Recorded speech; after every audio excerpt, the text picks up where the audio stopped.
Assalamualaikum warahmatullahi wabarakatuh. Selamat pagi anak-anak semua. Dan kita awali pertemuan kita ini dengan mengucapkan Bismillahirrahmanirrahim. Semoga di pertemuan ini kita diberikan kemudahan untuk belajar. Baik, kita akan belajar tentang memahami alur produksi multimedia. Di dalam produksi multimedia ada 3 tahap yang perlu kita perhatikan. Yang pertama adalah tahapan praproduksi, yang kedua produksi, yang ketiga pasca produksi. Praproduksi adalah tahapan sebelum dimulainya proses ambil gambar. Kemudian produksi adalah proses di mana kita melakukan syuting di lokasi syuting. Yang ketiga pasca produksi, yaitu kegiatan setelah syuting, yaitu mulai dari editing, rendering, sama publish. Di sini pada kesempatan ini kita akan membicarakan masalah praproduksi. Apa itu praproduksi? Praproduksi adalah tahap persiapan sebelum memulai proses produksi atau sebelum syuting film atau video. Tujuannya adalah untuk mendapatkan gambaran proses produksi yang sesuai ketika kita melakukan syuting, merancang, mematangkan sebuah naskah, atau bias memahami bentuk video yang disampaikan sebagai panduan pada pengambilan gambar untuk mengetahui persiapan kebutuhan alat dan propertis, evaluasi semua kekurangan dalam persiapan. Ini tujuannya. Jadi praproduksi itu kegiatan yang dilakukan sebelum melakukan syuting video. Tahap praproduksi pertama adalah penentuan konsep atau ide. Dalam hal menentukan ide atau konsep yang akan kita buat, ada beberapa bagian yang harus dipertimbangkan, yaitu aliran atau jenis video. Contohnya company reel, company profile, vlog, iklan layanan masyarakat, iklan komersial, dan film pendek. Masing-masing ini mempunyai ciri tersendiri-sendiri. Company profile contohnya salah satunya adalah contoh profil dari sebuah perusahaan. Kalau vlog ya melakukan vlog. Yang kedua adalah siapa target pasar atau audiensi dari video tersebut. Kita ini akan membuat sebuah video yang nanti ditonton oleh siapa, oleh remaja, dewasa, atau anak-anak. Makanya ini harus sesuai, jangan sampai film remaja ditonton oleh anak-anak, tidak baik untuk perkembangan jiwanya. Jadi harus mampu menyampaikan pesan dengan baik dan tepat sasaran. Yang selanjutnya adalah desain. Kita akan membuat desain dari video tersebut. Intinya dari desain tersebut kita bisa membaginya menjadi isi konten dan bentuk visual dan audio. Kemudian yang ketiga adalah perencanaan produk. Dalam proses perencanaan ada beberapa hal yang perlu diperhatikan, yaitu sinopsis, skrip, budgeting, survei lokasi, dan storyboard.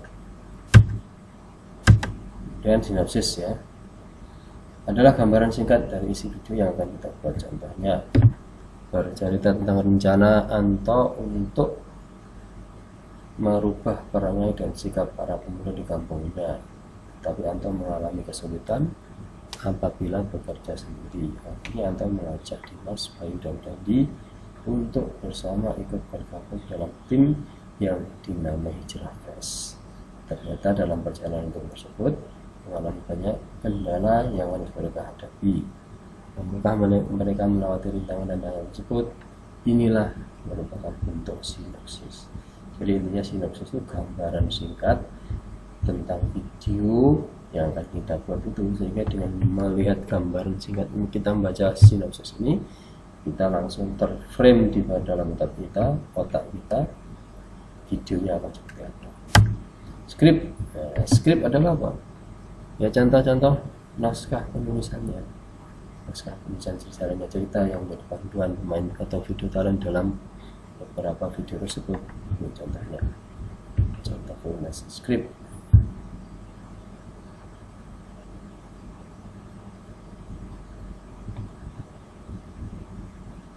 Ini saya ambil di video.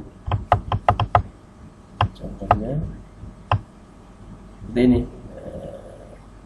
Naskah visual scan 1, scan 2, scan 3. Visualnya apa? Gambar prolog, extreme intro, ataupun effect. Logonya, logo apa yang akan kita buatkan. Kedua, scan kedua adalah efeknya. Di sini yang ketiga, scan ketiga adalah menampilkan keriaman jalan raya yang pada dalam ulang kendaraan bermotor di jalan Diponegoro. Ini audionya, lagunya apa saja, semuanya ada di sini. Ini contoh daripada skrip video yang akan kita buat. Misalkan kita disuruh membuat proyek sebuah video, maka skripnya harus lengkap seperti ini. Lengkap sekali seperti ini. Panjang sekali, tapi kita tidak akan seperti ini, tidak akan semendetail ini, kita nyalakan saja. Selanjutnya adalah budgeting. Adalah semua kebutuhan dan keperluan dalam proses produksi dihitung secara keseluruhan dan mendetail. Tidak boleh ada yang terlewatkan satupun. Harus tercover pendanaan awal. Yang bertanggung jawab adalah pendanaan adalah produser. Jadi pangkat tertinggi dalam sebuah film yaitu produsernya, penyandang dananya. Duitnya harus banyak. Survei. Sebelum melakukan syuting, maka kita harus meninjau lokasi yang sesuai dan cocok dengan storyboardnya. Ini kira-kira nanti. Maka kita harus bisa melihatnya. Lokasi ini gunung, ternyata kita sampai di pasar ikan mas. Kemudian storyboard. Apa itu storyboard? Storyboard adalah suatu singkat gambar, sketsa gambar yang disusun dengan urut berdasarkan naskah cerita. Dengan storyboard, maka pengarang cerita bisa menjabarkan ide cerita secara lebih mudah.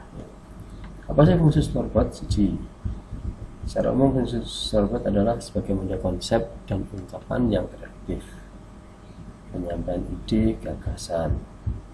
Pada storyboard juga seseorang bisa menambahkan arahan-arahan seperti arahan audio, letak, dan arahan informasi lainnya. Dalam pembuatan sebuah video atau film, storyboard bermanfaat untuk menggambarkan alur cerita menurut garis besarnya saja dari bagian awal, tengah, dan akhir. Kemudian berguna sebagai pembuat perencanaan sebuah film dan secara keseluruhan bisa membuat mudah dalam pembuatan dan pemahaman alur film. Ini bentuk daripada storyboard. Jadi semua proses dalam film harus ditampung dalam sebuah storyboard. Tujuan storyboard adalah sebagai pemandu untuk orang-orang yang terlibat di dalamnya, dari sutradara, penulis cerita, lighting, dan kamera.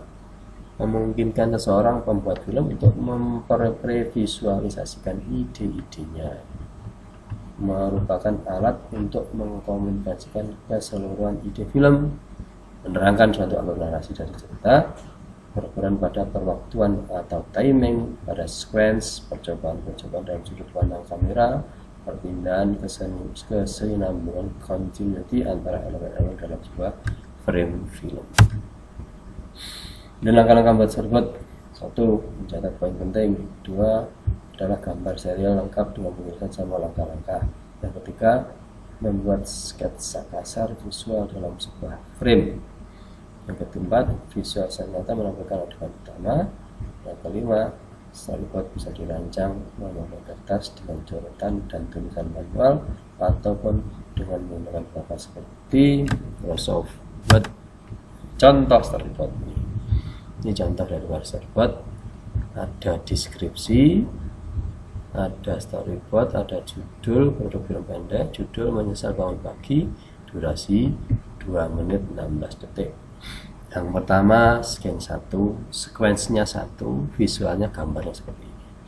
Ada gambar rumah, gambar awan, gambar mobil. Deskripsinya interior atau interior di depan rumah pagi hari. Intronya apa? Suara burung berbicau dan berkendaraan lalu lalang. Burungnya mana ini? Kendaraan lalangnya ini rumahnya. Spesial efeknya suara kicau burung dan bunyi kendaraan lalu lintas. Itu contoh dari storyboard. Contoh yang lain, interiornya kamar mandi atau kamar tidur pagi hari. Kamarnya Levia 20 tahun. Kamar menerima duduk dengan wajah masih mengantuk. Kemudian Levia membuka jendela. Wow, ini contohnya, ada deskripsi, ada dialog, ada kamera, ada durasi, ada transisi. Nah, demikian anak-anak, kita sudah membahas masalah memahami alur produksi multimedia, terutama tentang praproduksi. Kemudian tugasnya adalah 1. Membuat resume materi di atas rangkuman ya. Yang kedua, buatlah storyboard dengan tema 1. Bahaya main HP ketika bersepeda. Yang kedua, jangan membuang sampah sembarangan. Oke, seperti biasa tugas saya nantikan dikirim melalui Google Form. Selamat kerja. Assalamualaikum warahmatullahi wabarakatuh.